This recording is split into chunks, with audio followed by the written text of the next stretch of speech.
Carl Hooper couldn't have hoped for a better start to the third test. He won the toss, elected to field, and then saw his premier fast bowler Mervyn Dillon striking gold with his very first delivery. So Merv Dillon strikes first ball of the test match. Soon afterwards, Das was joined in the dressing room by his new opening partner, Wasim Jaffer, as Dillon struck again in the 7th over. Once again, the length so good from Dillon. Good catch by Ridley Jacobs. Sachin Tendulkar then fell for a duck to give Pedro Collins his first wicket. This was the first time in his 94-match career that Tendulkar had notched up ducks in consecutive innings. Rahul Dravid was run out when a complete misunderstanding with his captain cost him his wicket for 17. Skipper Ganguly could only watch at the non-striker's end as in-form Laxman played a loose shot. Newman Ratra faced 21 balls for 1. Harbhajan Singh carelessly pulled a short one straight into Dillon's waiting hands at deep backward square, and Zahir Khan was surprised by Sanford's bouncer. With the score on 88 for 8, Ganguly defiantly unleashed a few shots. That is a sensational hit. Then Srinath became Dillon's fourth victim of the innings. It was Ganguly's efforts alone which enabled the Indians to post a total of over 100, but only just as he holed out from the deep, with Ganguly's 48 contributing almost half of India's final total of 102. If that's taken, that's magnificent. I've taken the catch. Despite losing both openers relatively cheaply, Sarwan and Lara proceeded to show there were no gremlins in the pitch as they enjoyed a partnership of 119 for the third wicket. Lara displayed some flamboyant shots, while Sarwan demonstrated why he's rated as the future linchpin of West Indian batting. Straight down the ground, he's driven very well. Both made half-centuries before Ashish Nehra struck back for India, claiming both scalps in 13 balls. In the air, taken. That's a fine catch. The departure of Lara and Sarwan brought Hooper and Chanderpaul to the crease, but that provided no respite for the beleaguered Indians. The Guyanese pair calmly crafted an unbeaten partnership of 215 for the fifth wicket to put the match beyond the visitors' reach. He's in very good form, Shubharan Chanderpaul. The West Indian skipper thrashed the bowling to all parts, scoring boundaries at will, while Chanderpaul manipulated the ball into gaps with delightful timing. Both were rewarded with centuries. That's a fine shot.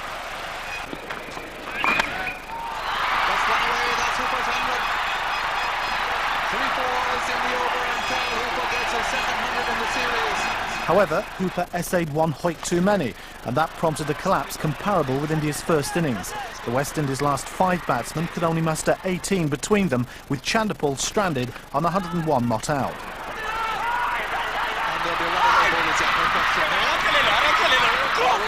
But with West Indies achieving a first innings lead of 292, India were desperate for a good start if they were to escape. Jaffer seemed to realise that. The Mumbai opener put his head down and played the bowling on its merit. Classic shot. West Indies eventually made the breakthrough courtesy of a suicide call from Das and the ever-alert Chanderpaul. And Das's watchful innings was ended by a sharp catch at short leg by Sarwan. Very unlucky shifts in the Das. Dravid and Tendulkar's partnership didn't last long, as Sanford got the ball in the right area and Dravid was dismissed for 14. Then came the big wicket. Tendulkar dismissed for just 8. Laxman and Ganguly resisted stubbornly with a partnership of 65, but the end was nigh when Pedro Collins tempted Laxman outside the off stump, and India were 183 for 5. Ajay Ratra was adjudged LBW for 13, and Harbhajan Singh, who had looked determined to stick around, lost patience and slashed at Cuffy. Zahir Khan then provided some light entertainment for the Bayesian crowd with some vigorous heaves, but eventually fell for 46 to give Sarwan his first test wicket. 1 ball later, he doubled that wicket tally. Srinath dismissed for a golden duck. Ganguly was once again stranded, unbeaten on 60, as India were bowled out for a disappointing, albeit improved, 296. At least that made West Indies have to bat again, even if it was the simplest of targets. And Stuart Williams duly completed the win to level the series at 1-all with 2 tests to play. The series is level at 1-all. The flattest of pitches at St John's Antigua provided the only winner of the 4th test. Carl Hooper won the toss and inserted the visitors, only to watch them bat for more than 2 days. After losing Das early, Dravid joined Jaffa, and together they compiled a partnership of 150. Jaffa, quickly establishing himself as first-choice opener, stood tall and peppered the offside at will. Both players passed 50, but having batted well enough to make a century, Jaffa gave his wicket away. But at 168 for 2, the fielding side don't really want to see Tendulkar striding to the middle. Very good plan by... But surely no one would have bet on the outcome of Pedro Collins' next delivery. Tendulkar out first ball and facing his worst slump in Test cricket. Out first ball. All the West Indians going up, as also Tendulkar. Ganguly steadied the ship with a nuggety innings of 45. And that's what he with plays, the ever-conscientious Dravid further consolidated India's innings. That's gone for 4. The morning of the second day saw 2 quick wickets fall. Ganguly added just 5 to his overnight 41, and Dravid dragged onto his stumps from Dillon, falling just 9 short of his century. Anil Kumble, who was pinned by a vicious Dillon delivery which left him with a fractured jaw, fell for 6. With the score on 257 for 6 and Ratra joining Laxman at the crease, West Indies might have fancied their chances. But Ajay Ratra unfurled skills of batsmanship that would have surprised many. Well, I don't think he can bat. That's a good shot. Indeed, Laxman and Ratra added a mammoth 217. Laxman was at his risky best and completed his 3rd Test century and passed 2,000 Test runs in the process. The story of each one of those. Right, even as we speak, Vivis Laxman's got his century. While Ratra produced some textbook strokes on his way to becoming the first Indian wicketkeeper to score a Test century overseas. Ratra ended unbeaten on 115 when Ganguly declared the innings on 513. In reply, Gale and Hines added 65 before Gale was caught behind. Hines brought up his half-century with a spanking cover drive. At last, the Antiguan crowd had something to cheer about. But then Tendulkar enticed him into a false shot. He's knocked him over! This is quite unbelievable. Kumble, flying back to India the following day for surgery on his fractured jaw, showed enormous bravery by taking the field to bowl at Lara. All talk of the wisdom of such a move was put to bed by a semi-mummified Kumble delivery. That's a big shout. Is he out? Yes, he's out. Right in front of the stumps.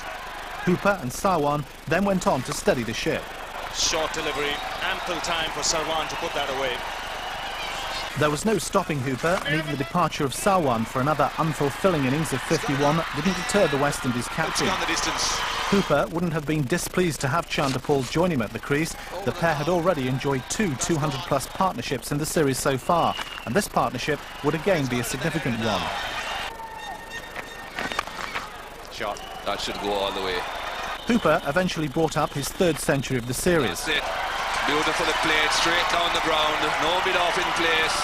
Another 4, another century for Carl Hooper. Unlike Ganguly, captaincy seems to have done Hooper a world of good, averaging over 60 when fulfilling this role. Magnificent. Hooper's dismissal had no bearing on the match, and the 5th day was a poor advertisement for Test cricket. 224 runs were scored at around 2.5 and over, 4 wickets fell, and every Indian player had a bowl. That's gone.